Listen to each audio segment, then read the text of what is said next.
welcome. Thank you. Yaron. It's good to be back. Good to have you here, and good to have you as part of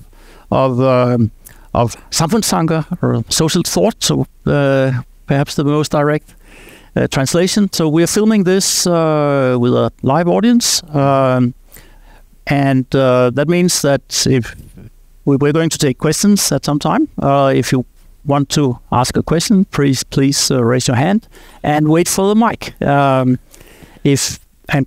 Present yourself. If you don't like to know people to know who you are, don't raise your hand, because this will be filmed and be part of Samfundstanker, available at the internet. And please, any questions, ask them as questions and brief. But first, we're going to discuss a lot of a number of topics today. I think our main subject is the morality of capitalism, and really, I think to many people, the main force of capitalism, free markets, isn't morality. It's the ability to produce wealth, and we've had this incredible wealth engine going on for at least 200 years. But to many people, the distributional results are not just, and so. But you claim that it is the moral aspects of capitalism that is really the major case for capitalism. Absolutely. And I think one of the reasons we're losing capitalism, that is, capitalism, I think, is in decline globally in the world all around us, is because its defenders are focused only on the economics and have kind of accepted the morality of its opponents. I think capitalism is the only moral system, because if morality, as I see it, is about human flourishing, it's about individual human flourishing. It's about individuals having the ability to make choices for themselves, pursuing their own values, using their own mind to figure out what kind of life they want to live and living that life. Then capitalism is the system that protects their ability to do that. It's not primarily an economic system. Capitalism primarily is a political social system. And it's a system that basically relegates the government to a very narrow job. And that narrow job is to protect us. Protect us from crooks and criminals and terrorists and invaders and fraudsters, importantly. And other than that, leave us alone. And then we all live our lives based on our own mind, in pursuit of our own values, trying to achieve our own happiness. That's what morality to me means, is individuals living their life based on their own terms in pursuit of their own happiness. That's what morality is. And what capitalism is, a political system that allows you to do that, leaves you free to do that.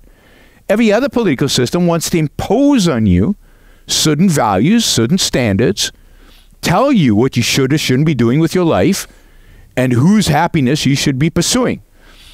And I think that's morally corrupt. I don't think you can impose morality on people. I don't think you should use force and coercion to achieve your vision of the world. And remember, government sounds like a nice word. And I'm all for government. I'm not an anarchist. That might disappoint some of you in the audience. I'm not an anarchist. Government is force. Government is a gun. Just, if you're not sure, try to not follow the law, and suddenly a gun comes out and off you go to jail. So government is force, coercion. Law is not optional. Once a law is passed, no options. You have to do it. So I think that morality demands that we not use force against one another, even if we vote for it. I think morality demands that we leave individuals free to pursue their own values, not impose values on them. But a lot of people would see the capitalist system as one that's producing a lot of inequality, arbitrary income distributions, which needs to be fixed. Even if they accept your point about pursuing your own values, they would claim the result, the income result is not just... Well, how does one apply justice to income? What is the standard? And again here, I think conventional morality out there says that the standard is some form of equality of outcome. Why? Why should people be equal in outcome? And there's, I don't know, any objective reason for that to happen. I mean, you look around this room, we're a pretty different bunch of people. We have different talents, different skills, different abilities, probably different levels of morality. Some of us are ambitious and hardworking. Some of us might be lazy. I don't know. I'm just guessing. Why should the outcome be the same for us? And I think it goes to one of the points you made, which is arbitrary distribution of wealth, or it's not arbitrary at all. You know, the distribution of wealth is determined by what you produce. You produce, you have stuff. You don't produce, you don't have stuff. Seems just to me, right? It seems just that I get my stuff, you get your stuff. I don't have a right to take your stuff. You don't have the right to take my stuff. You'll produce a little, maybe. I'll produce a lot, or I'll produce a little, you produce a lot. Why does anybody care how much somebody else produces? And the beauty of the system is that the only way for me to make money, the only way for me to become rich, to become part of that 1% or whatever, however we want to define it, is by making your lives better. There's no other way to do it. How does Apple make money? It's the biggest company in the world, or second biggest, maybe the Saudis are the biggest, but how does Apple make money? By selling me a product that I want at a price that I think it's worth it, because the iPhone is worth more to me than the $1,000 I give up for it. I celebrate when I buy a new iPhone. I don't, oh God, I lost $1,000. When I lose it in the stock market, I lost $1,000. But when I buy an iPhone, I'm like, I'm happy. I got something that's worth more to me than the $1,000 I gave up. And Apple is happy because they just made a really nice profit off of me, right? We're both happier. The world is better because Apple made the iPhone and made a profit and traded with me. They got rich. I didn't get richer, but I got more fulfilled. I got more potential at my fingertips. I got more music to listen to. I got, you know, I got an iPhone, which is of value to me. I can give a 2-hour lecture on why the iPhone is of value to me, but put that aside. But it really is. Otherwise, I wouldn't have given up the money. So the only way to achieve this is to drive everybody up. And indeed, that's the history of capitalism. To the extent that we've practiced it, inequality increases, but the poor get richer fast. Indeed, the only system in all of human history to eradicate poverty is capitalism. It's you know, to the extent that we practice it, private property and freedom of contract and people buying and selling stuff based on what they want. That is the only way to alleviate poverty. There is no other way. And what I care about, what you should care about, is poverty, quality of life, standard of living. It shouldn't be relative. It should be, are there poor people? But basically, what you're saying is that market transactions are not zero-sum. They have plus-sum. So everybody gains. It's their win-win.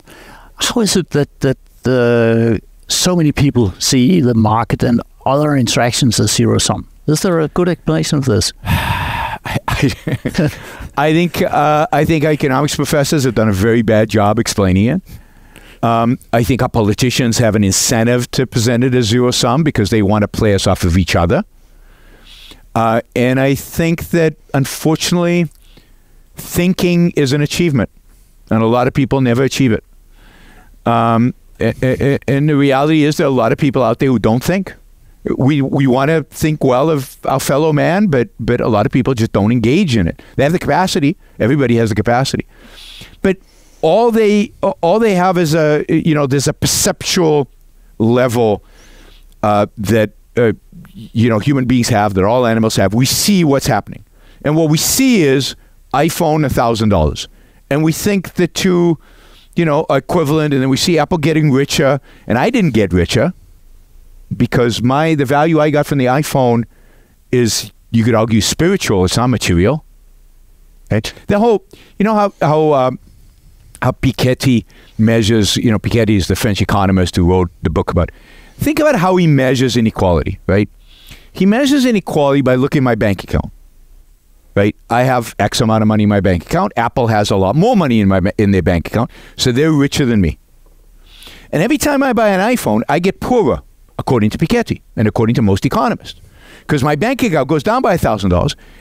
There's nothing in his equations that includes the value of the iPhone to me.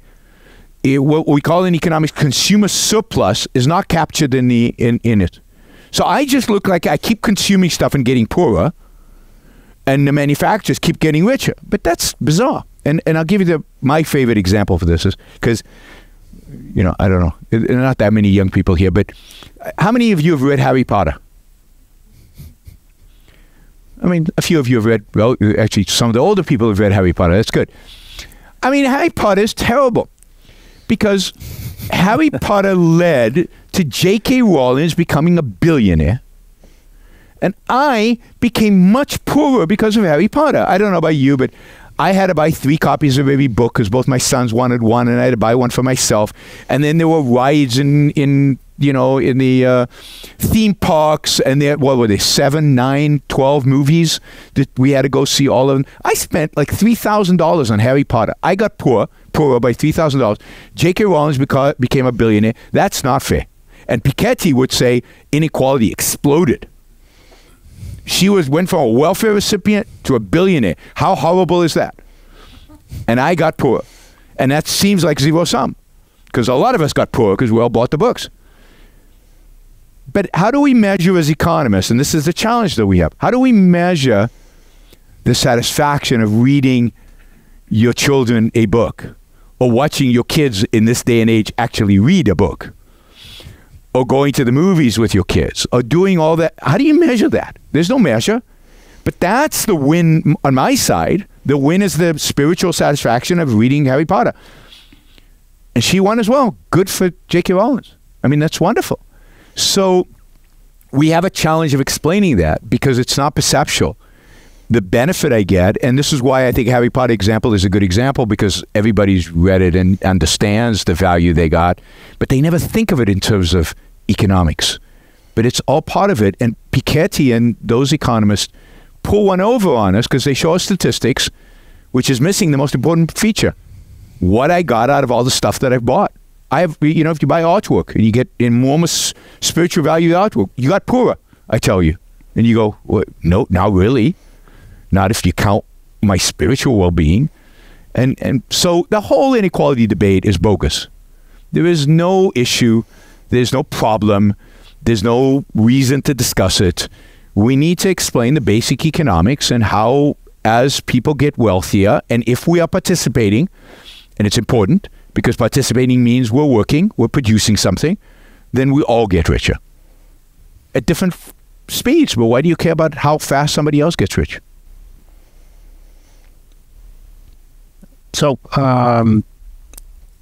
we've been talking about the consequences of the market, and we can see the beneficial consequences. And this is a fairly standard economic approach to many economists, at least. But you would also talk about the rights embodied in the market economy as right, even as perhaps as natural rights.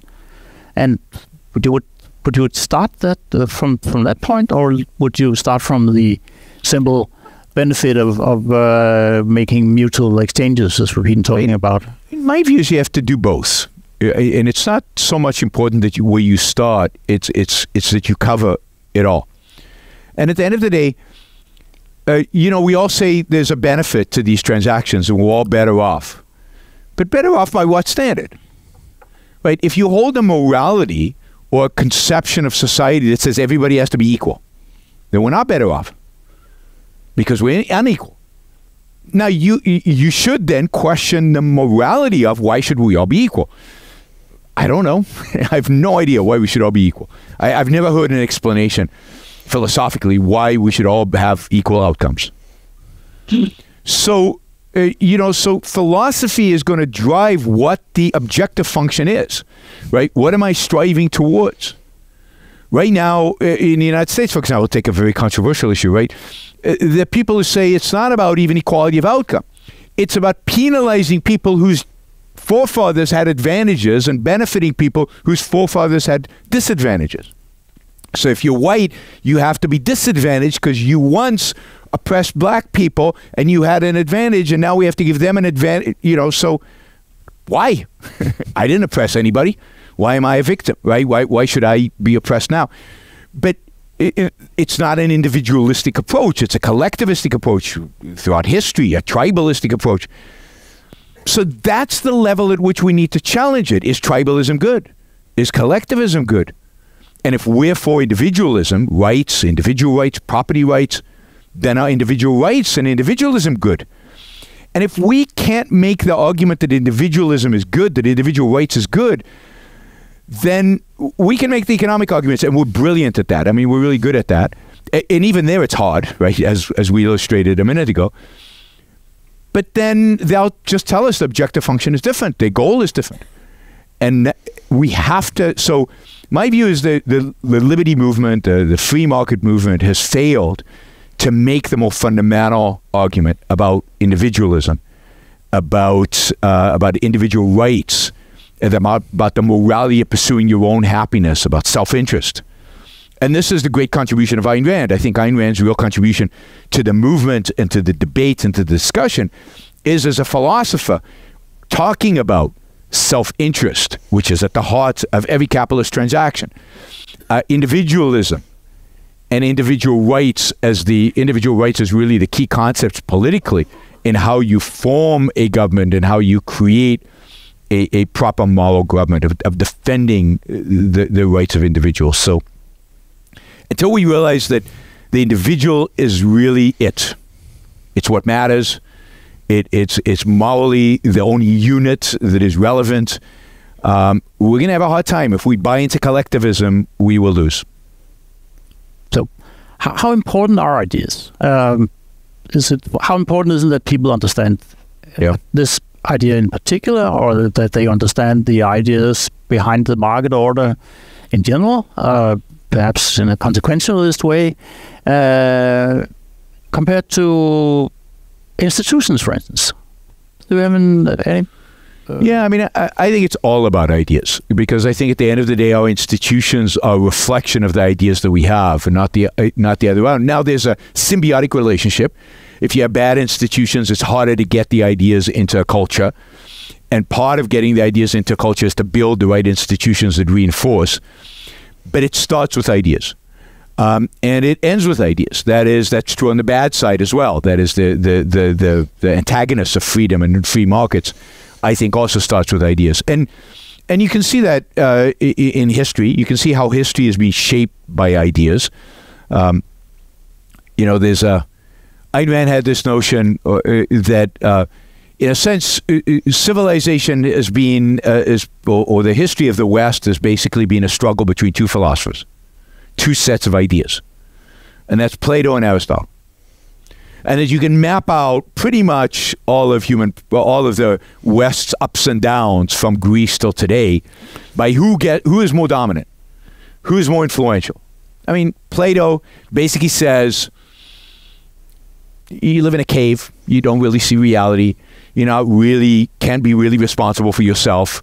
You need guidance, you need help. The philosopher king who sees the actual reality, sees the light, he needs to guide you, he needs to tell you what to do. If you read the Republic, every aspect of your life should be guided, should be informed by an expert, by somebody who actually knows. And it's all for your own good, right?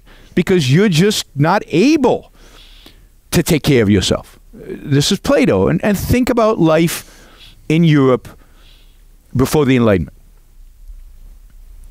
Did you choose who to marry? No, somebody decided for you. Did you choose what religion to have?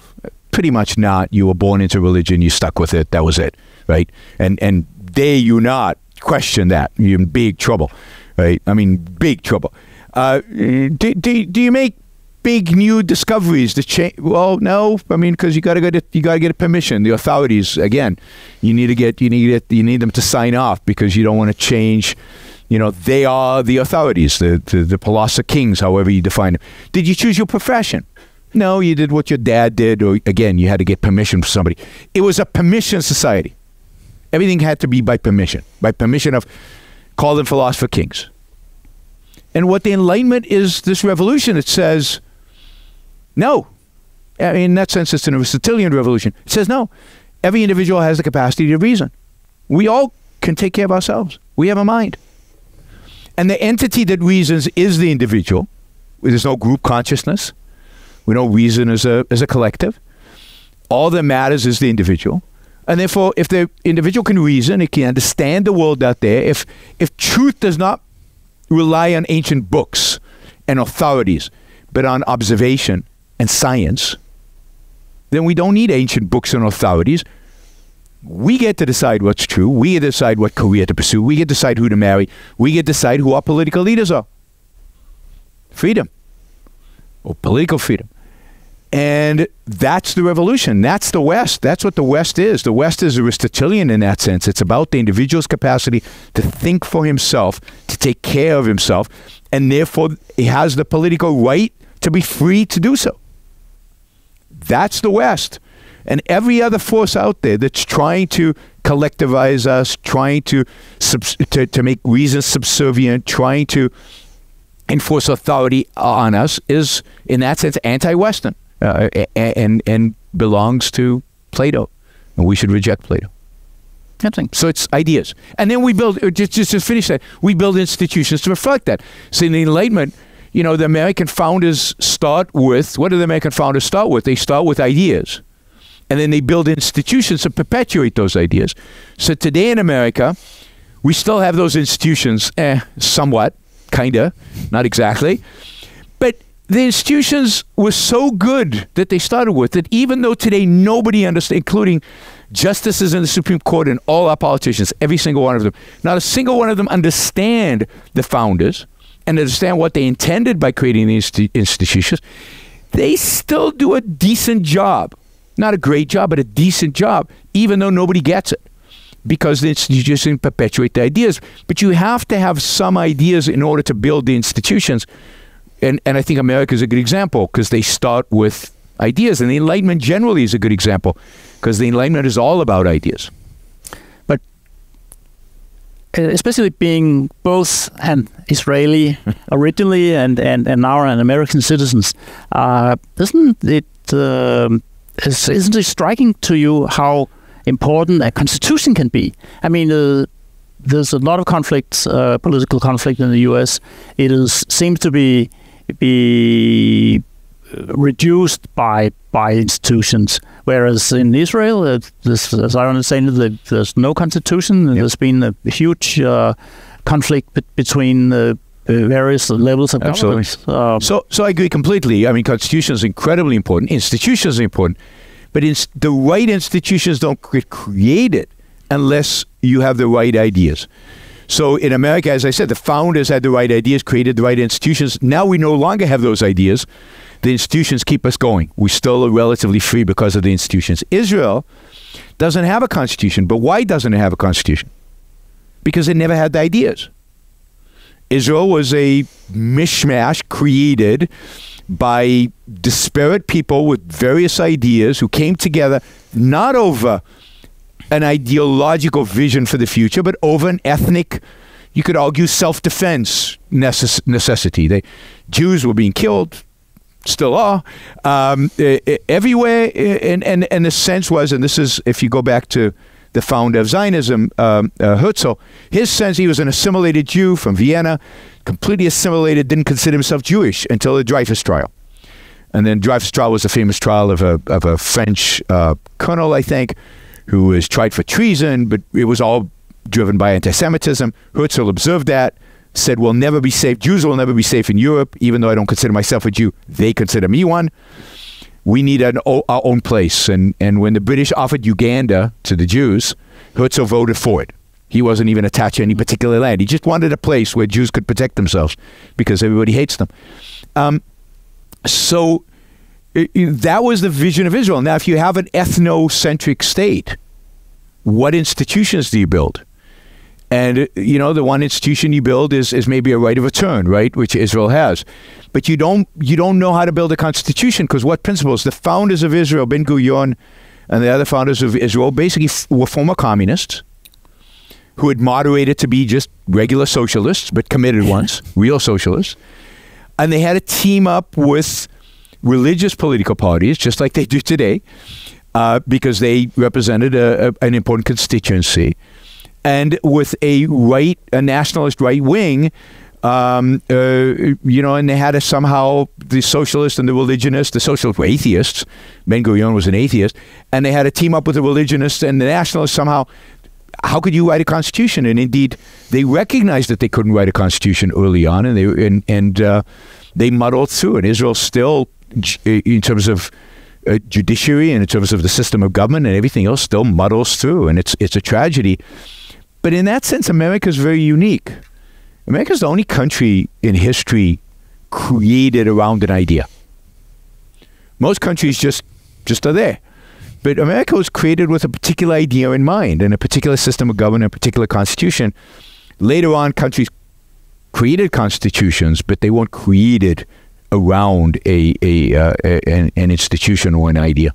Yeah, and a history of conflict within the British Empire, and so they and a unique moment in time, because if you think about the Enlightenment as being the 18th century, America is kind of the peak, the crowning achievement, politically at least, of the Enlightenment. And all these people were trained with the Enlightenment. They had Enlightenment ideas. They were all reading. I mean, if you look at who they cite in the Federalist Papers and when they're talking to one another, I mean, they're citing the French, Voltaire, and particularly Montesquieu they cite a lot. They're obviously citing John Locke and the Scottish Enlightenment. These are real intellectuals. How often do we get politicians who are real intellectuals, real thinkers, real innovators, and original, and who really care about freedom and liberty and creating the right kind of institutions that will survive generations?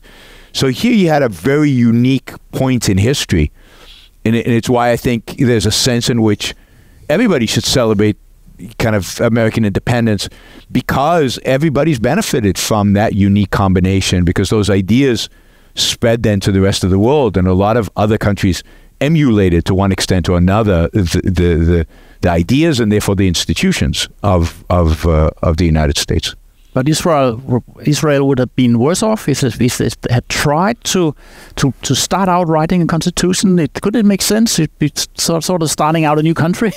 I think they would have been worse off because the compromises they would have made would have been horrific. And so you have an element, which is a minority in Israel, of religionists who want to impose religion on everybody. And it's bad. I mean, really bad. Not, you know, these are not moderate religionists. These are on a secular society. Israel is a secular society and was a secular society. And yet they wouldn't sign up for the Constitution unless they had got their, I don't know, no work on Sabbath, and you can't drive a car, and we'll I don't know, all the stuff that they would want. And then what do you do about the socialists? I mean, there's a sense in which I'm glad Ben Gurion didn't write the Constitution, because I don't think Israel would be Israel today, right? So Israel is a startup nation. It has the you know, more entrepreneurs than any place in the world except Silicon Valley. Per capita, it has massive GDP growth out of technology and innovation. Would a socialist constitution protect that? Or would it crush that? And I fear it would have crushed it. Now, it would be nice if today they could sit down and write a constitution, but you have the same, you don't have socialists anymore. Israel, there's no left in Israel. There's no real left in Israel. Everybody's a center. There's no real capitalism either, but everybody's kind of in the center. And in most of the disagreements in Israeli politics, almost all the disagreements in Israeli politics are about personalities. They're not about ideas. They're all basically idea, and big picture they all agree, except for religion, which is a separate thing, and personalities. So it would be nice if today they could do it and marginalize the religionists, and there probably is a majority that could do that, but they, you know, they don't have the guts, and they don't have the moral authority to marginalize religion. And as long as religion is an overlay, how do you write a constitution with, Judaism like, maybe more like Islam than Christianity? Judaism, the core of Judaism is a lack of separation of church and state. Church and state are one. And the religionists, secular Israelis don't think that, but the religionists want power, political power, and it's a challenge. So I don't expect to see a constitution in Israel. I expect to see this fighting going on. And Netanyahu made a massive political mistake by doing judicial reform instead of doing kind of moderate reform. Everybody agreed that the judiciary was screwed up and it needed reform. But he went all the way, and, there was easily could have been a compromise there, but for political reasons, they never achieved it. And I think I think Hamas took advantage of that. Okay. Maybe we should explain to our listeners just a little bit about the conflict in Israel, the conflict between the government and the judiciary. So, so quickly, because Israel has no constitution, the role of the Supreme Court in Israel is ambiguous. It's determined by, in a sense, the legislature is going to decide by law what the role of the Supreme Court. But so, there's a sense. So Israel passed a few years ago, a couple of decades ago, it passed basic laws, which are kind of a pseudo constitution, but not really. Everything's kind of implicit. Nothing's actually explicit. And what has happened over the last 20 years is, given that basic law, and given the constant political fighting in Israel, it's a coalition government like you have. And in a sense, a lack of separation between the executive branch, the government, and the legislative branch, because coalition governments, you don't really have that separation. In America, there's a clear separation between executive and legislature. The judiciary in Israel has evolved over the last 20 years to have a bigger and bigger and bigger role in eliminating laws, saying laws they can't say they're not constitutional, so then against the basic law, they're against human rights, so they have a certain view, which is the role of the judiciary in a properly functioning market. The fundamental problem is, who is in the judiciary does not reflect who is in the government, or does not reflect who the Israeli people are voting for. So the judiciary is the only part of Israeli society in which the left really dominates, because the judiciary is elected by the judiciary. They vote themselves their own replacements. And then they can overturn a law based on their interpretation of the basic laws. And the legislature and the executive can't do anything about it, and they can't appoint different judges when there's a political change in the country. Like in the United States, Republicans appoint judges that lean more Republican and Democrats. In Israel, you can't do that because the judiciary controls itself. So you get a bunch of leftists to begin with. They just perpetuate leftism in the judiciary. So what Netanyahu tried to do was to try to counter that, this latest government. And the way they wanted to counter it is to give all the power to the government. So to eliminate any kind of, so instead of saying, okay, we need to come up with a better way to choose judges, maybe the legislature should choose judges by a majority vote or even a supermajority vote. In the United States, for many years, you needed 60 senators to appoint a Supreme Court judge. No more. That was eliminated. Now it's 51, but it used to be 60. Maybe something like that, some kind of supermajority, so you get judges that reflect more kind of the politics. But no, they didn't do that. They basically gave the government, not even the legislature, the government, the authority to appoint judges. And everybody says, well, wait a minute. Then we have now we don't have any separation of powers. We have the government running everything. They said, okay, the Supreme Court can never overrule a law. So if they do overrule a law, the legislature, by one vote, can overturn what the Supreme Court did. Well, then what exactly is the point of having the Supreme Court look at laws if if they can be just overturned by one vote. Again, supermajorities make sense here. Or maybe you can't overturn a Supreme Court decision. You have to change the law, which is how it's done in America. America, if the Supreme Court says a law is unconstitutional, you have to change the law. Or dump it, but you can't just override what the Supreme Court says. So things like that, which concentrated power all in the government, so in the legislature, which reminds people of Poland and of Hungary in terms of the political control over many of these branches of government, which is not a healthy trend. Not a healthy trend. I won't comment on Denmark because I don't know, but I believe you. So the idea is, if Israel had a constitution, then you would explicitly have a role for the judiciary, and then when the judiciary ruled the law was no good, it would have a basis to do it. It would have the constitution as a reference point. But the constitution has to be good. If it's a bad constitution, then the wrong laws get overturned, and so you have to have a good constitution. And my fear is that if Israel got together today to create a constitution, it would not be a good one. My fear is the worst thing that can happen in America today would be a constitutional convention where they change the Constitution. I mean, a lot of conservatives in America want to change the Constitution. They want to have a constitutional convention and change the Constitution. And that, to me, is the worst possible nightmare, because with all due respect to conservatives in America, they have no conception of the Founding Fathers. Founding Fathers were not conservative. They were radical revolutionaries.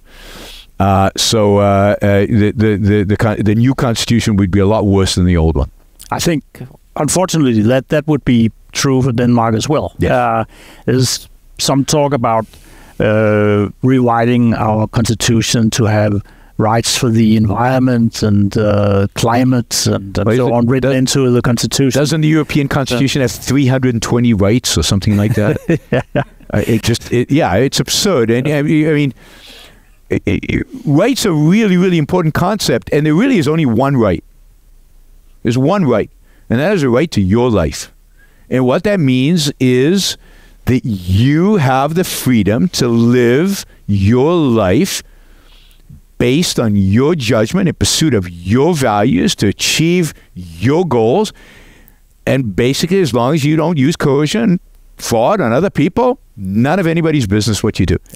That's it. That's the only right that exists. And everything else is a derivative. You have a right to free speech. Well, because what does it mean to live if not to express yourself and to write and to be intellectual? You have a right to liberty for the same reason. You have a right to property, because property is what you do while living. Is you create wealth. You create, build stuff. You make stuff.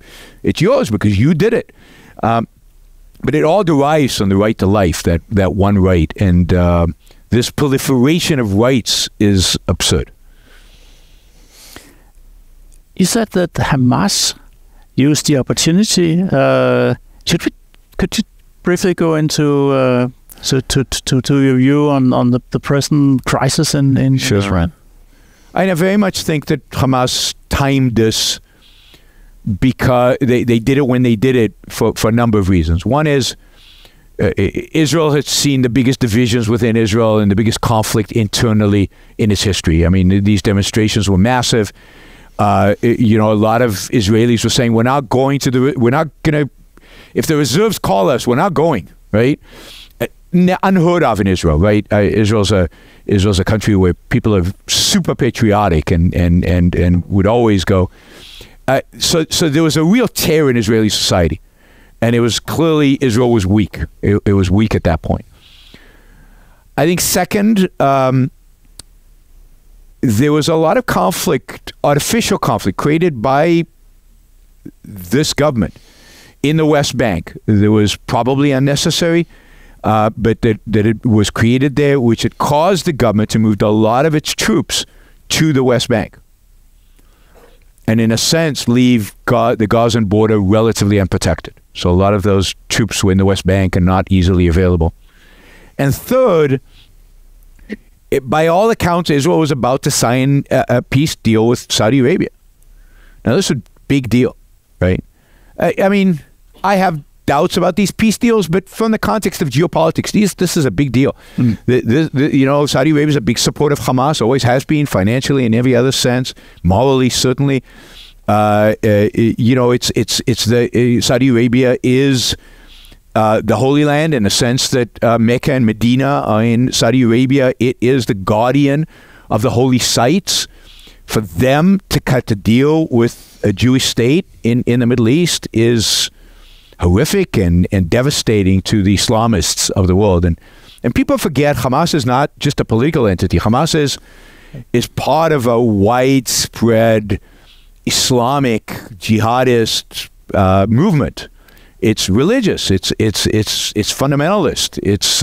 It's not just political. This is a theocracy, and they run the Gaza Strip as a theocracy. So religion is really, really crucial to them. So they wanted to destroy the peace deal with the Saudis. They wanted to catch Israel at a moment of weakness. They could see fewer troops on the border. Now, exactly how it happened, exactly why Israel failed to the extent that it did, I think we're going to have to wait months to figure out. I mean, the intelligence failure, the military failure, the failure of the technology, right? Israel was supposed to be able to tell if a mouse moved, and never mind 1,000 people ramming through a fence.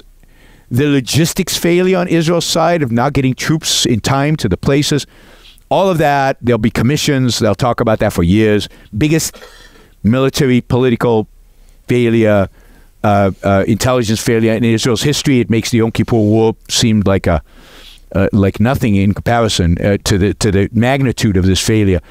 And I served in military intelligence a long time ago, and it's hard for me to what were they doing? It's hard for me to get what they were doing. A lot of it is the same symptom as Yom Kippur War in '73. They were cocky. They thought they had it all, and they were like too heavily in technology. All the sensors, the fences. This is a warning to people who think walls protect you. Ask Rome if a wall protected them. Ask any castle in Europe if the wall protected them. Ask Israel if the fence protected them. Walls don't protect you. We talk about what does, but walls don't. Israel felt too secure, but there's a lot of actual things that happened that will be analyzed, and then we can talk about the long-term political failure, but that might be that's a longer story. What's going to happen next? Is this conflict going to spread? So I think right now you've got two forces in play that are challenged. Israel, which seems to be really committed to eliminating Hamas for the first time. I'd say 20 years too late, but really 20 years too late, and they've had every opportunity, every reason to do it way back in the past. And that's the main cause of what happened is Israel's constant appeasement of Hamas and the Palestinians more broadly for the last 30 plus years. But so Israel, who wants to act, and I think if you interview the soldiers on the border, they're all eager to get it on, to go in there and bring justice. And then you've got the U.S. And the U.S. wants to tell everybody they really want Israel to be strong and really want Israel to go in there. But U.S. is much more concerned about a broader conflict. The U.S. is concerned about its relationship with Saudi Arabia and the Gulf states. And, all you have to know about the U.S. is this. I think this says everything about U.S. foreign policy over the last, since World War II probably, but certainly in the Middle East over the last 50 years. The U.S. has its largest military base in the Middle East, its largest airfield in the Middle East, and its command center for the entire Middle East and Afghanistan in Qatar. In Qatar. Qatar is where CENTCOM, or whatever it's called, commands all American forces all over the Middle East, all the way into South Asia. And it has the biggest air force. Qatar is also a large and active funder of terrorism and has been since the days of Al-Qaeda. And is a home to many of the Hamas leadership. All the political leadership lives in Qatar. Yeah. So you literally, 10 years ago, you had the situation where American airplanes would take off to bomb ISIS in Iraq and in Syria, and money would flow from the same place, Qatar, into the coffers of ISIS and Al-Qaeda in Iraq and Syria. So America has no foreign policy. It has a dyslectic, inconsistent, completely suicidal, self-destructive foreign policy, and it's exported that. It's done a very good job exporting that to Israel. And Biden went to Israel not to show support. He went to Israel for a photo op and to pretend to show support. But he basically went to Israel to twist the arms of the Israelis to make sure they moderated their response and did it on the timetable that Biden would decide. So you're seeing negotiations through Qatar.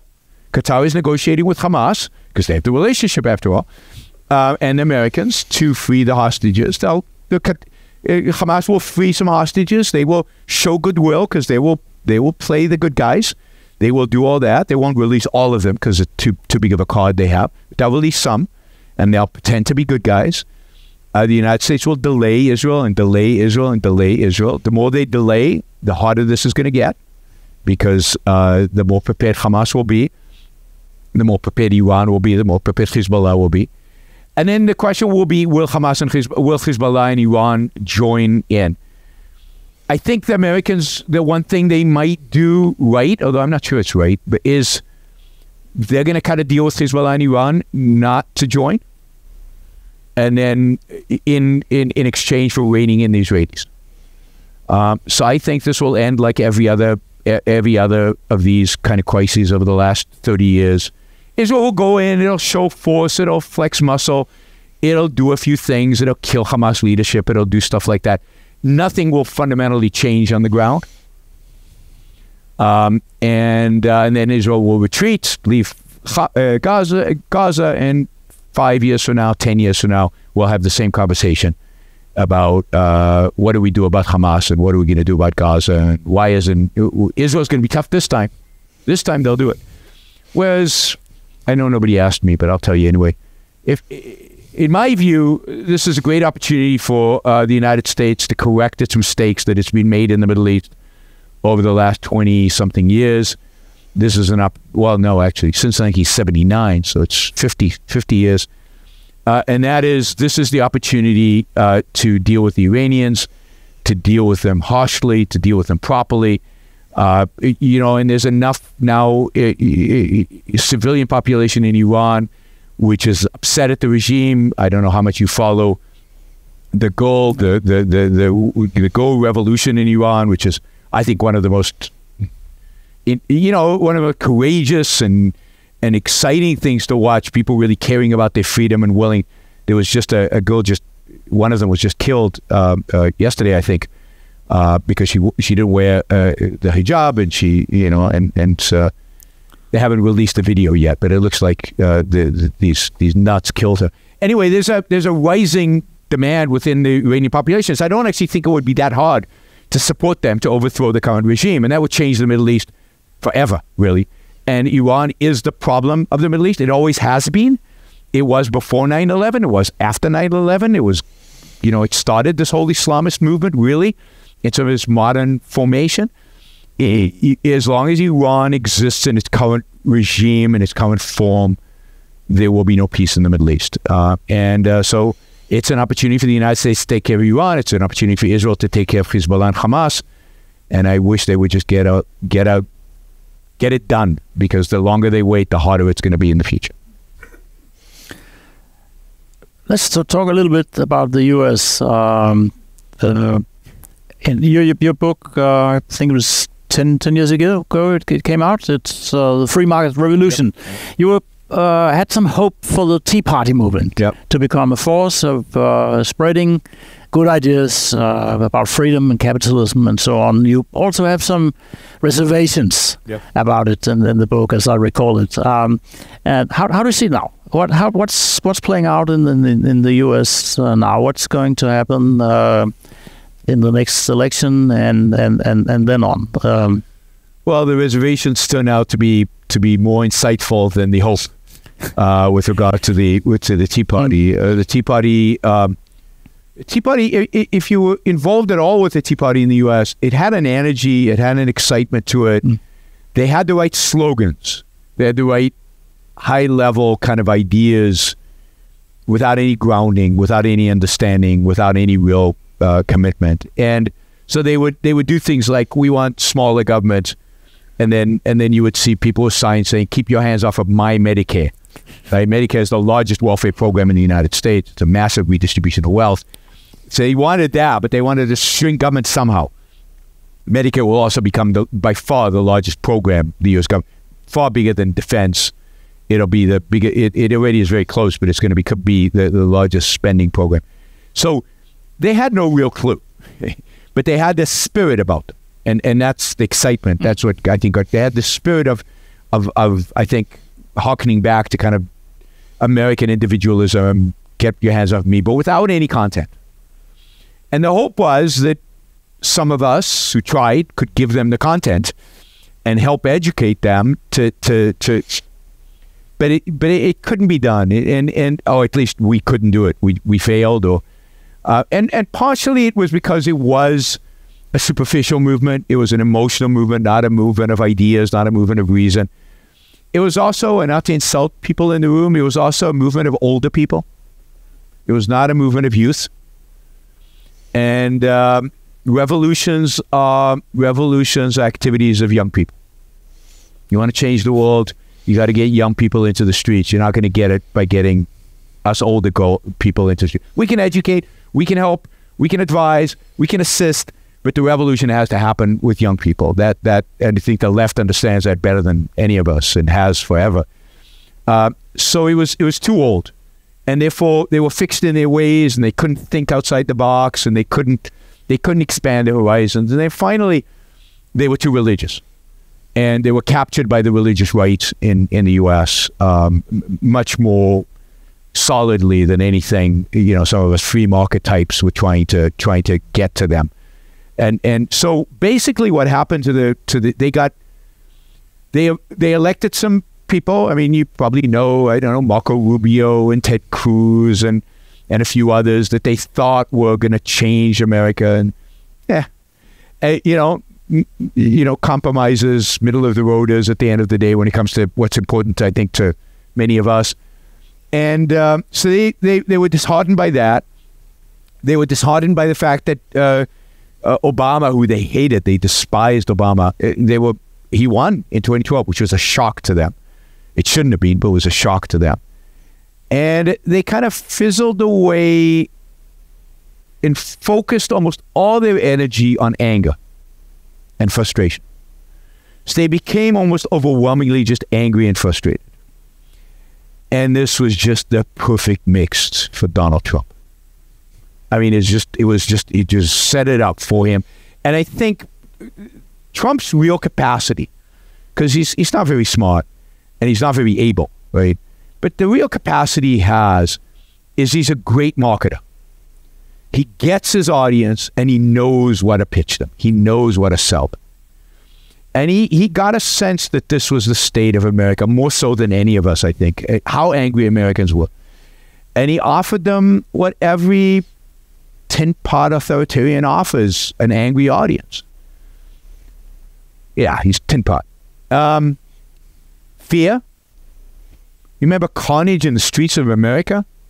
At that point, when he said that, America was the safest it had ever been in terms of murder rates, crime rates, by every rate possible. Everything had declined from the early 1990s to that point. That was the safest America had ever been. But carnage in the streets of America. American industries are disarray. The economy is lost. Everything is horrible. And because they were angry already. So yes, absolutely, everything's horrible. And it's not your fault. You're good American people. You're patriots. It's not your fault. It's those Mexicans. It's the Chinese, and it's the elites. And how do we solve this? Don't worry, I can solve it. I know how to do it. Now, that's the formula of every kind of authoritarian-leaning politician ever in all of history, right? Fear, the other, and in America, you can't say it's the fault of the Jews, so you won't win. So you blame South Americans and Chinese. But it's the same effect, right? It's the other, the scary other, the successful. And it's easy to blame China because they're successful. So, and we're losing jobs and they're gaining jobs as if that's the cause. assuming that causal relationship, which is not true from an economics perspective. And he captured that anger, and he got it, and it rose up, and he won based on that. So the Tea Party became the most dedicated Trump fans. They are, and if you look at Trump fans, they tend to be older, they're very angry, and they were very active in the Tea Party. They used to be shrink government, individual rights, Constitution. Now you never hear them talk about the Constitution. There's no mention of freeing markets. It's all about bashing the left. It's all about the culture wars. That's all that matters. It's getting rid of those Chinese and Mexicans and giving Trump more power so he can do stuff. Now, he's incompetent, so when he gets power, he doesn't do anything. Although the second time around, I think he'll surround himself with better, more committed people, and he'll be a lot more dangerous. He'll be a lot more dangerous. So as you can tell, I don't like Trump. What will happen in the next election? I don't know. I mean, I never thought Trump would have a chance because he lost in 2020 in spite of what he claims. He really did lose. And he lost not because people like Biden. Nobody likes Biden. Nobody's ever liked Biden. I mean, Biden's run for president many, many times and could never get the Democratic nomination. Well, so somehow he got the nomination because the Democrats are so weak. Nobody likes Biden. They voted against Trump. I mean, if you look at how many people voted in America in 2020, record numbers. I don't think for 100 years. Why? Because they were motivated by hatred of Trump. And I think justifiably. But now Biden's in office and he's a disaster.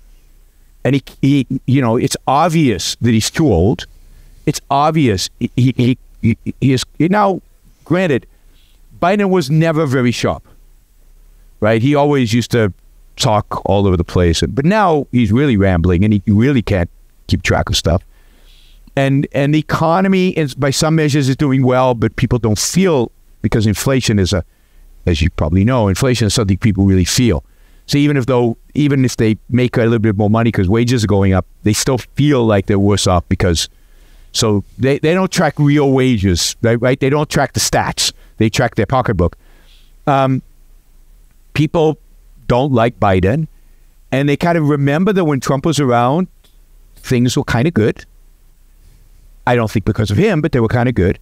And I think he has a really good chance of winning. Now, the only hope we have is that they lock him up.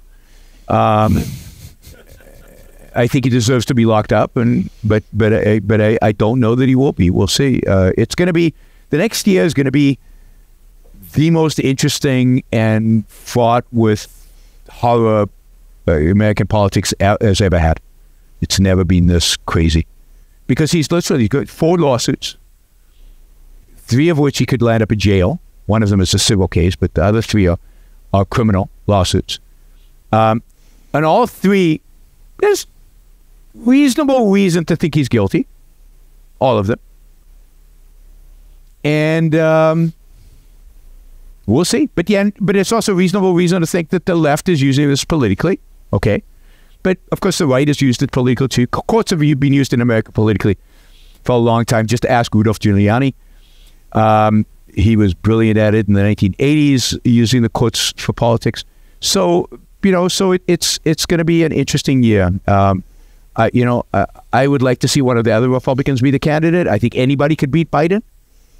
And I think pretty much anybody on stage at these debates is better than Trump. Literally every single one of them is better than Trump. Both can beat Biden easier than Trump and would be a better president than Trump. But I don't count. But what you're saying basically is that it's more important to have a small group of very well-trained young people who are into ideas and have a large popular movement like the Tea Party was, even if they can nominate presidents and even they can set the agenda. I think the most important thing to have is the intellectuals. And the intellectuals are mainly speaking to young people. I think, again, old people, we get set in our ways. It's hard to change your mind after, I don't know, 30, 40, 50. At some point, it's really hard to change your mind about important things. You get into certain thinking habits, and for most people. So the real change is happening with young people. And they're impacted by their professors, and they're impacted by the media. And the media is not this separate entity. The media is basically driven by the intellectuals, by the people who advise them, and by the people they interview, and by the people. So changing the world is an intellectual endeavor. It's all about intellectuals. And the left dominates that field. The right is defaulted on it, has forever, talented, the story in America is talented conservatives go into business and make a lot of money, and talented left-leaning people go into academia and become professors. And yet the people who go into academia are the ones who dominate the world in that. And you can see that right now on American campuses. The hysterics that are going on American campuses right now are just stunning in terms of the Hamas, but also woke and everything else. It dominates the culture. It dominates everything. So what you really need is the intellectual high ground. You need to dominate the intellectual sphere. You need to dominate universities, think tanks, and media, and everywhere where ideas are discussed and presented. That's what you have to have a voice. And again, the reality is the left overwhelms everybody else, and the people. I don't like to use left right anymore because I don't consider myself right, even though. But people are free market, or people who care about individual liberty, they just know that we don't have a lot of intellectuals, and the intellectuals we have are all economists, and we need more than economists. We really do. We need historians and political scientists, and in every realm we need people, philosophers and sociologists and all this stuff. We need people, and we don't have them. We just don't have the numbers, and as a consequence, our voice is becoming muted. And what scares me really since COVID, but really since Trump. It really started with Trump, and that is that a lot of young people who traditionally would have gone the free market route are now going the alt-right route. And we're talking not just about the crazy kid in his mother's basement who's playing video games and tweeting alt-right nonsense or racist nonsense. We're talking about PhD students, political science students. We're talking about we're talking about institutions that used to represent America's founders and kind of conservatism, and are now representing really bizarre forms of right-wing nationalism and religiosity and things like that. Claremont Institute comes to mind if you read the Claremont Review of Books. It used to be a really respectable, really interesting, and now it's become this, rag of right-wing nuts, and with no regard to individual liberty and no regard for economics. Now the right wants political power to impose they figured the left uses political power to impose their values on us. Now they want to impose their values on us, but those of us who believe in liberty don't want anybody to impose their values on us. So that is a rare breed. And that really worries me. The rise of this alternative right in America, national conservatism, you see that in Europe as well, and a rise even further to the right of integrationalists. I don't know if you have that in Europe. There's a big movement in America of integrationalists. They're almost all Catholics who don't believe in separation of state and church, and they want to bring religion into politics in America in a way that I think would be traditionally has been unheard of. Patrick Deneen, and there's a bunch of them. Sahab Omari, all converts to Catholicism. None of them were born Catholic. They all became Catholics. And now integrationalism is the integration of religion and politics. Okay, I think we'll take a few questions from the floor. I think he's had his pen up for a long time. A very long time. So please present yourself first. For sure. Hi, Yaron. I'm a 23-year-old wannabe politician just starting out in Sweden. I'm looking around in a Danish room, and if you think it's an uphill battle here, it's a little bit worse in Sweden. First, I wanted also to thank you for all of these talks that have been happening around the world for the young here that have not produced enough to be able to travel to these conferences. Everything being on YouTube is fantastic. And my question to you is, my biggest difficulty that I'm experiencing is very much this that opened my eyes in Atlas Shrugged, which was the mixture of food and poison. That the mixed system keeps the bad parts alive, and to offer a thirsty man water with poison in it and then mixing it around and trying to take out the poison by hand, it's very much a difficult battle. Trying to start a party in Sweden because of the right parties there just having been very much ceding the moral ground that you talked about, that they are almost apologizing for capitalism, being like, it seems to work, but they're very much ceding moral ground. My question is, would you talk to the point of when I try to talk to young people, how I would go about it when it seems that every institution, every philosophy department, everything I've talked to has this mixed system view of it, and they would love to. They all say that it's been seeming to work to drink out of this mixed glass this whole time. Yeah, so mixed glass, he's talking about the mixed economy. Let me just say something about the cost of travel. So we're doing a conference in March in Amsterdam, not far from here. 23-year-olds, we give a lot of scholarships out, so including travel and everything else. There are flyers for the conference back there. You can look at the barcode. It'll be a deep dive into kind of Ayn Rand's ideas of philosophy and so on. So I encourage everybody to come. And for the young people here to apply for scholarships, we're eager to get people there. And that'll be in March. I'll be there, and so will a bunch of other people. Yeah, so the mixed economy. The mixed economy it makes things really, really, really hard for us to advocate for kind of laissez-faire capitalism. Partially because the mixed economy, particularly as it's practiced in Europe and in the United States, does a mildly okay job. So that most people are kind of comfortable.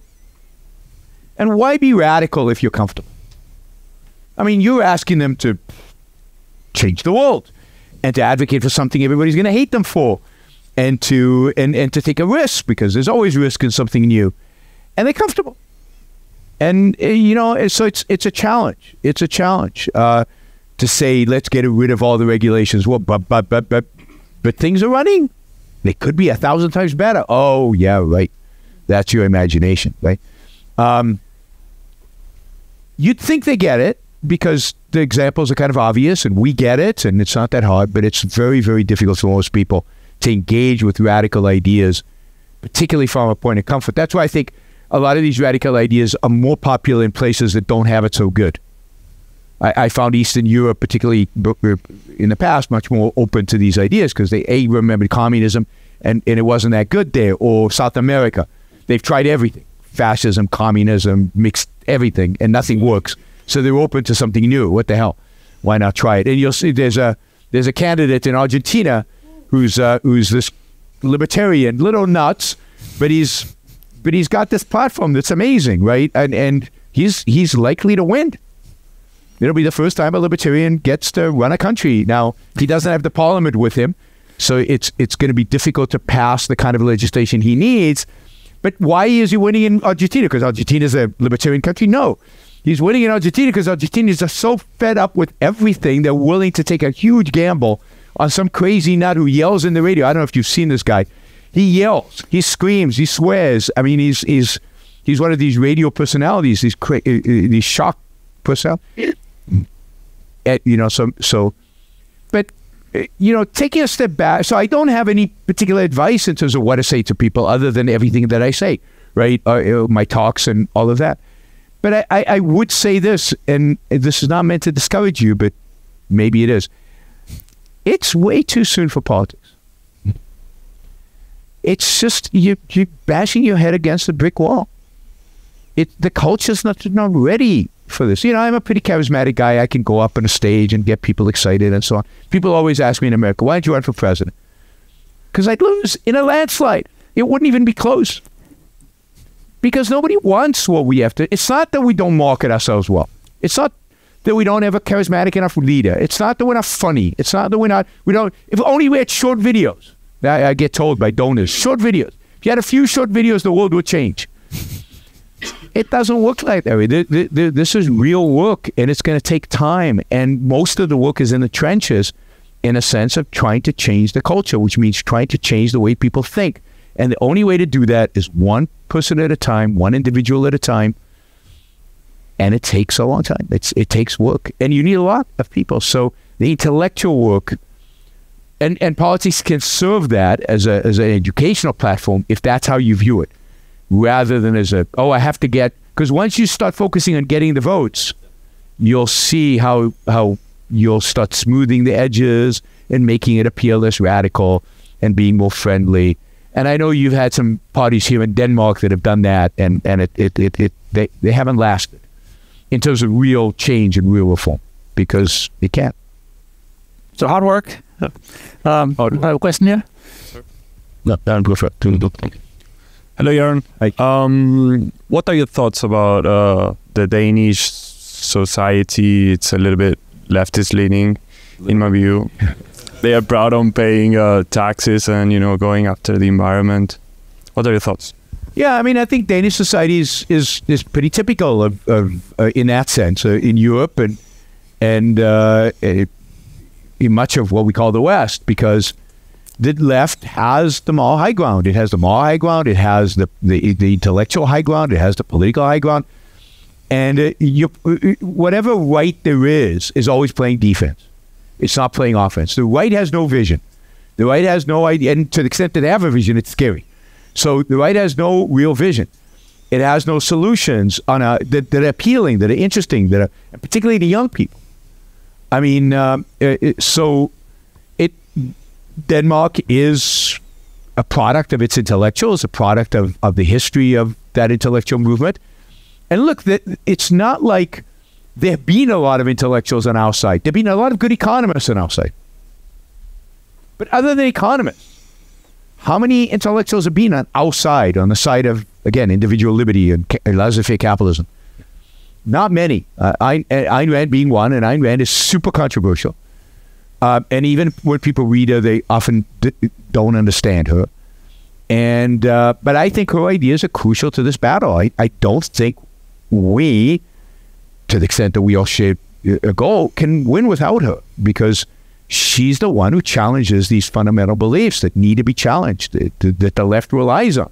It relies on the idea of your happiness is not what matters, it's the group that matters. They rely on the idea that sacrifice is good. They tell you the greater good of the planet is more important than your ability to fly to the United States. So we'll ban flights to the United States. Nobody will be able to fly long distance. And everybody goes, yeah, well, sacrifice. Sometimes you have to sacrifice. And I'm like, no, I don't believe in sacrifice. But who believes that? Me and 5 other people, right? So it's this is why again, it's more fundamental, and it's not surprising where they are. And climate change, look, it's an ideal topic.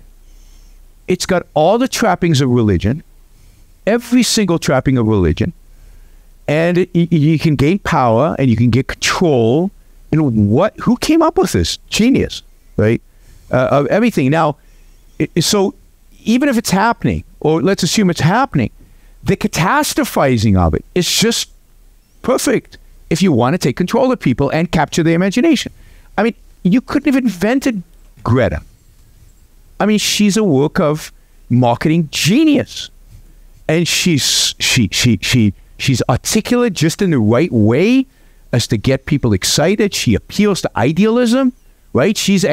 Talk about compromise. She's against compromise. Shut it down tomorrow. She doesn't care. That appeals to young people. It's about time we talk like that. Let's shut it down tomorrow. Yeah. We need to capture that idealism. We need to project.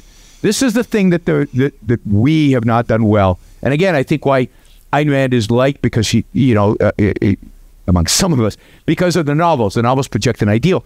We need ideals. We need an image of what the future look like. We need solutions. We need big ideas. Just saying, let's deregulate this a little bit, that doesn't capture the imagination of the young people. You need to talk about a grand vision of the future, which the left is very good at.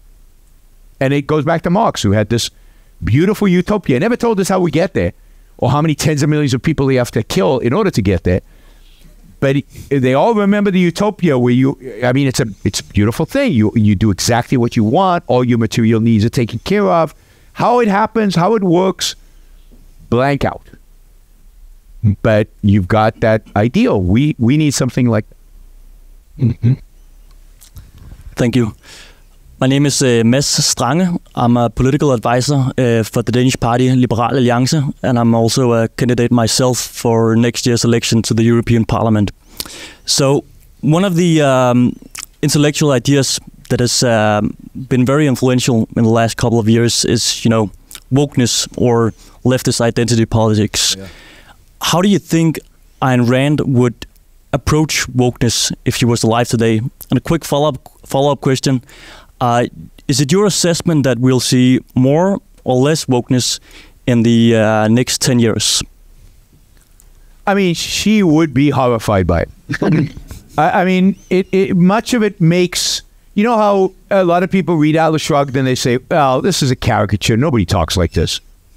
Well, wokeness makes what she writes in Atlas Shrugged seem moderate as compared to how crazy some of these people are. And this is the tricky thing about wokeness. They've taken real issues, real problems. Racism, a real problem. Trans, a real issue. Sexuality, all these things are real issues. And real issues that we need to do some thinking about. We need to solve. We need to think about how to do it. And they've dominated it. And of course, the right has no answers to it, so they kind of dominate these issues. The right's answer is tradition. It's not very appealing or inspiring or true, right? Because tradition is also when we had slavery. So you can't go backwards. You have to look forward and you have to find solutions. So wokeness has capitalized on all real problems and presented these tribalistic, anti-individualistic, and anti-reason, emotional-driven, and really solutions or ideas based on the kind of adoration of the victim, the raising the victim to martyr status. Again, very much like religion. So all the leftists have studied religion and they keep creating these things that are very similar, right? You have original sin. Color of your skin is your original sin, right? And you have a way to you go to what do you call it, to confessional. Yes, I'm bad. Because I was born this way, right? I mean, they've got all the trappings of religion. So I think she would be horrified by how he descended into such an insane low point. But maybe she wouldn't be surprised. It is just an extension of kind of continental philosophy. I mean, you could trace woke back to Kant, Hegel, Schopenhauer, Marx, and ultimately the postmoderns, and it's just postmodernism is applied to some of this other stuff, and it all goes back to the continental philosophers. What about in the next 10 years? I don't think they'll be woke in the next 10 years. It'll definitely have a different name. The name woke will be gone. They'll change labels. But a lot of, and some of the excesses of it, some of the really absurd stuff will dissipate. But some of it will be institutionalized. Talk about institutions, right? DEI, DEI, diversity, equity, inclusion. That will become part of the corporate landscape. It'll just be there. Nobody will think twice about it. All the quotas will just be there. They'll be institutionalized. They might not call them DEI. We might not call it woke, but it'll just be part of life. Another piece that the left is just, it's like the welfare state. Nobody questions the welfare state. You say, it should be a little less. Should be a little more. We should give them a little more benefits, a little less benefits. How about zero? Yeah, I know you laugh because it's a little uncomfortable. But I'm for zero welfare. Right? But you can't do that anymore because they slowly have taken over where, of course, there'll of course be DEI. Get rid of that? That's impossible. Can't even imagine that. Can't comprehend that. So woke will enter into our culture to become a part of our life. We won't even notice it, to the point where we won't even notice it, but we will have compromised reality for it, right? And not in every realm. Some realms are too ridiculous to to contemplate, but some.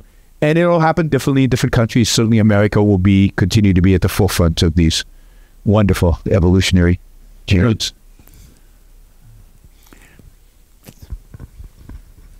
Hello, my name is Yaron. I'm a local capitalist. You mentioned that as long as the US does not correct its mistakes, there can be no peace in the Middle East, for example. Yeah. And that this is caused, or the root of it, is due to the double standards. And the double standards seem to be enabled and supported by good old American capitalism, because the money has no smell. It can be described as simple individual transactions, money for fuel, for the ground, and who cares where the money goes afterwards? It could go to Hamas or somewhere else. So the question is, if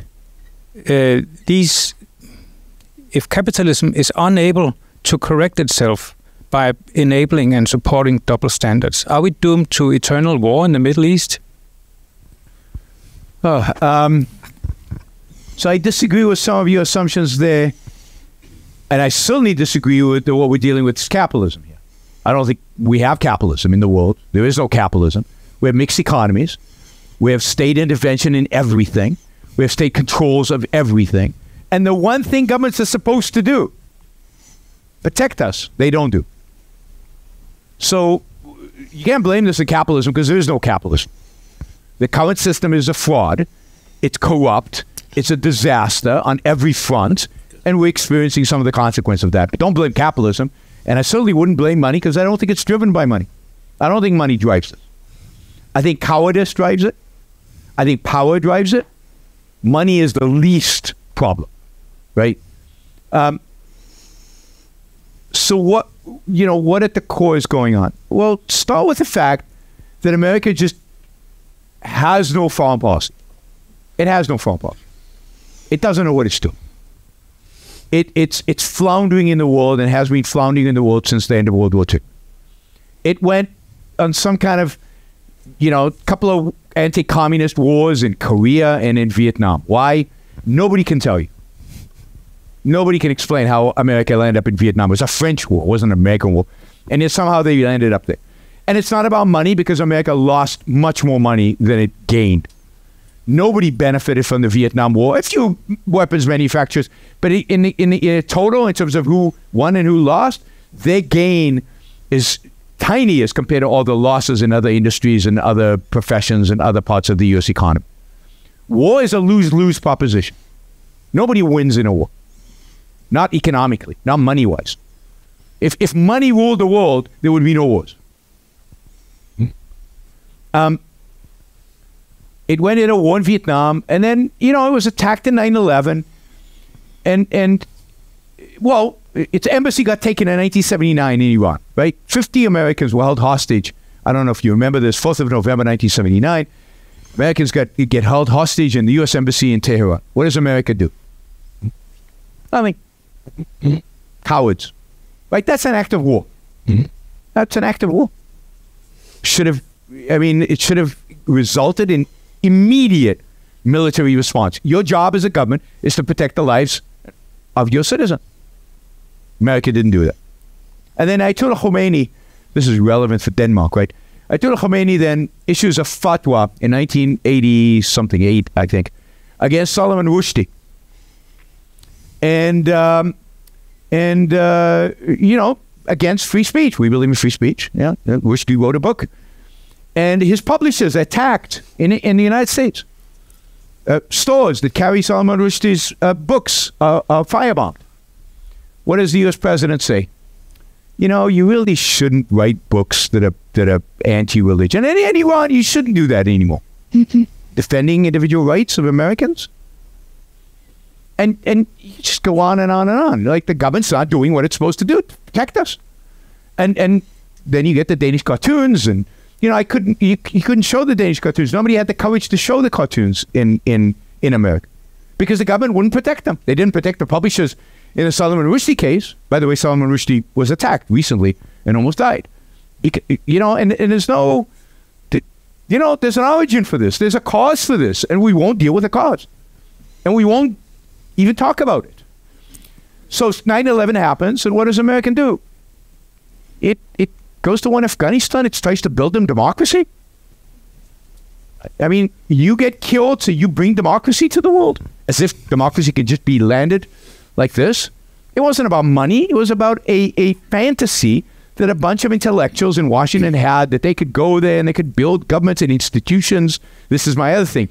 Institutions are meaningless if you don't have the ideas and the culture for them. And they did that in Afghanistan. And they said, okay, well, we can really make a difference if we do it in Iraq. And I know a lot of people think Iraq is about the oil. But it's really bizarre that if Iraq was about the oil, how come America never got any of the oil? American companies don't own the oil in Iraq. It's Iraqi oil companies. America doesn't get any of the revenue from the oil. It's Iraqi oil companies. America doesn't own the shares in those Iraqi oil companies. And if you were running a war in order to get the oil, wouldn't you protect the oil fields first and take control of them and to hell with the rest of the country? No, it was really, I mean, it's hard to believe, but it was really about bringing democracy to the Middle East. And the one party that actually has responsibility for what's going on in the world, on the negative, Iran, because Saddam Hussein was just a thug. I mean, an evil, evil, evil thug. But he wasn't really harming the US that much. Iran was. Them you leave alone. You don't touch them. And the one thing you don't do is name your enemy. God forbid you actually say who attacked you on 9/11 and who the enemy is. Terrorism. That's a coward's explanation. Not Islamic terrorism, not jihadi terrorism, not Islamic totalitarian. You don't find the word Islamo-fascist. You don't want to paint all Islam with the same brush. Absolutely, because not all Muslims are terrorists, right? Not all Muslims are violent. But something to illustrate that this is an ideology derived from a particular religion that is using force and wants to dominate the world. How can you find an enemy you're afraid to name? By the way, Hamas, right now, same enemy, same war that we've been fighting for a long time, at least since 1979. We're still afraid to name them. You almost see no reports about the religious origins of Hamas, the fact that they're basically the Muslim Brotherhood, the military wing of the Muslim Brotherhood. You don't hear, religion doesn't come up. Particularly not in America, because in America, religion can't talk about religion. Negative. Just not acceptable. So America's weak in every sense, and that's philosophy, and that's ideas. It's not capitalism that's a problem. A proper, rights-respecting government would have eliminated the threat and gone on with life. And that's what should be done. You eliminate the threat. You don't have to build democracies. You don't have to stay there for 20 years. You eliminate the threat. You make sure it never happens again, and you come home. And you promote free trade, and you promote human prosperity. And you don't go to wars that you can't win and last forever. I think we have time for just one quick question. Thank you. My name is Thomas Derby. I'm active in the Conservative Party in Denmark. But you said that before Enlightenment, the world was ruled by guilds and permissions, I think you called it. So why are we now, 250 years after Enlightenment came, starting to do exactly the same, building up new permission societies? I think that is the great mystery that we need to solve, and absolutely. So we're reverting to a pre-Enlightenment world. We're reverting to a pre-Enlightenment world where we ask permission, where Plato is again reigning supreme in a sense that we don't believe the welfare state assumes you can't take care of yourself. You know, it assumes that you need other people to be forced, to coerce to help you, right? We don't even trust that voluntarily they would help you. So we've imposed the philosopher kings on us. We pretend we have democracy. I mean, we have democracy in a sense, but democracy is not that great, right? Because democracies allow the majority to oppress the minority. What we really need is a rights-protecting democracy where the majority can't vote on a lot of things. Most things they can't vote on. So it can't take my money, even if 99%, like free speech we understand. Even if well, maybe not in Denmark, certainly not in Sweden, and certainly not in England. But in America still, because we have a Constitution, right?